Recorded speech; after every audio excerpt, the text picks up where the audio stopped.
আসসালামু আলাইকুম প্রিয় শিক্ষার্থীরা, ভিডিওর থাম্বনেল থেকে হয়তোবা অনেকেই অবাক হয়ে গেছো, অনেকে বা বলবা যে আসলে কি এটা সম্ভব কিনা। তবে আজকের ভিডিওতে তোমাদেরকে এমনই এক চাঞ্চল্যকর তথ্য তোমাদেরকে জানিয়ে দিব যেটা সত্যি তোমরা অবাক হয়ে যাবা এবং প্রত্যেকেরই মনের আশা পূরণে সহায়ক হবে। বিষয়টা হচ্ছে খুলনা বিশ্ববিদ্যালয়ে ভর্তি প্রস্তুতি নিয়ে। দেখো, এবছর এসএসসিতে যে রেজাল্টের ধস নেমে এসেছে তাতে অধিকাংশ শিক্ষার্থী বিভিন্ন বিশ্ববিদ্যালয়ে আবেদনের যোগ্যতাই হারিয়ে ফেলেছে, অর্থাৎ আবেদনই করতে পারবা না এরকম হয়েছে। তার মধ্যে কিন্তু খুলনা বিশ্ববিদ্যালয় গতকালকে যে ভর্তি সার্কুলার দিয়েছে, একটা সুখবর ছিল তোমাদের, সেটা তারা জানিয়ে দিয়েছে। বিষয়টা হচ্ছে যারা মানবিকের থেকে পরীক্ষা দিবা, সেটা তোমাদেরকে বলেই, মনে করো প্রত্যেকটা বিশ্ববিদ্যালয়ে আলাদা আলাদা করে ক্যাটাগরি দেওয়া থাকে যে এইচএসসিতে এত পয়েন্ট লাগবে, এসএসসিতে এত পয়েন্ট লাগবে। আর এই ক্যাটাগরি দেওয়ার কারণেই কিন্তু তোমরা আবেদনে অক্ষম হয়ে যাও, মানে আবেদন করার মতো পয়েন্ট তোমাদের নেই, এটা হয়ে যায়। সেক্ষেত্রে তোমাদের কি হচ্ছে, এইচএসসিতে ধরো অনেকে 2 পয়েন্ট, 2.50 বা 3 পয়েন্টের নিচে এরকমও শিক্ষার্থীরা আছো। তো আমি ভিডিওতে কেন দেখো 2 পয়েন্ট পেলেও এসএসসিতে আবেদন করতে পারবা এই কথা বলেছি। ধরো সেখানে খুলনা বিশ্ববিদ্যালয় সি ইউনিট, যেটা মানবিকের জন্য, সেখানে আবেদন করতে তোমার সর্বমোট 7 পয়েন্ট হলেই হবে।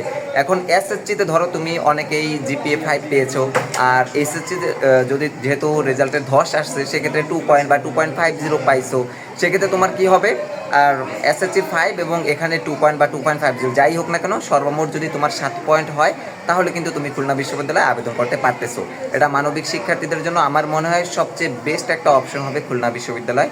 আর তোমাদের এটাই জানিয়ে দিয়েছিলাম আজকে ভিডিওতে। আরেকটা বিষয় হচ্ছে তোমাদের বিভাগ পরিবর্তন নিয়ে তোমরা অনেকে প্রশ্ন করতেছিলা যে ভাই আসলে বিভাগ পরিবর্তনটা খুলনা বিশ্ববিদ্যালয়ে কীভাবে হবে বা কোন জায়গায় করব। সেটা হচ্ছে তোমাদের ডি ইউনিট বিভাগ পরিবর্তন। সেটা মূলত বিভাগটা হচ্ছে ব্যবসায় শিক্ষা ও ব্যবসায় প্রশাসন, অর্থাৎ কমার্সের ইউনিট সেটা।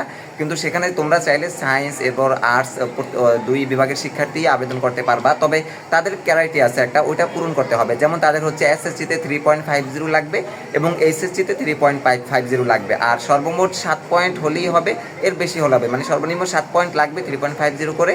তাহলে তোমার এসএসসি এবং এসএসসিতে একটা আলাদা করে তাদের চাহিদা দেওয়া আছে যে এসএসসি 3.50, এসএসসি 3.50 হলে তুমি বিভাগ পরিবর্তন করে ডি ইউনিটে আবেদন করতে পারবা। আর তোমার যে নিজস্ব বিভাগ থাকবে সি ইউনিট, সেখানে তোমার সর্বমোট 7 হলেই হবে। এসএসসিতে জিপিএ 5 থাকলে, এসএসসিতে 2 পয়েন্ট থাকলেও তুমি সেখানে আবেদন করতে পারবা। আবার অনেকের এসএসসিতে 4 পয়েন্ট থাকলে এসএসসিতে 3 পয়েন্ট থাকলেও আবেদন করতে পারতেছে। তো শিক্ষার্থীরা, তোমাদের জন্য সবচেয়ে বেস্ট একটা অপশন হবে খুলনা বিশ্ববিদ্যালয়ের অপশনটা রাখা। আর পরবর্তীতে এখন বর্তমানে আবেদন চলতেছে, তো আমার চ্যানেলে অলরেডি একটা ভিডিও আছে কীভাবে আবেদন করবা বা কত পয়েন্ট লাগে সকল কিছু নিয়ে।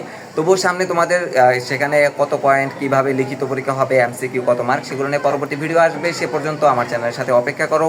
যে কোনো আপডেটমূলক ভিডিও পেতে চ্যানেলটি সাবস্ক্রাইব করে পাশে থাকা বেল আইকনটি বাজিয়ে রেখে আমার সাথেই থেকো। দেখা হবে পরবর্তী ভিডিওতে। আল্লাহ হাফেজ।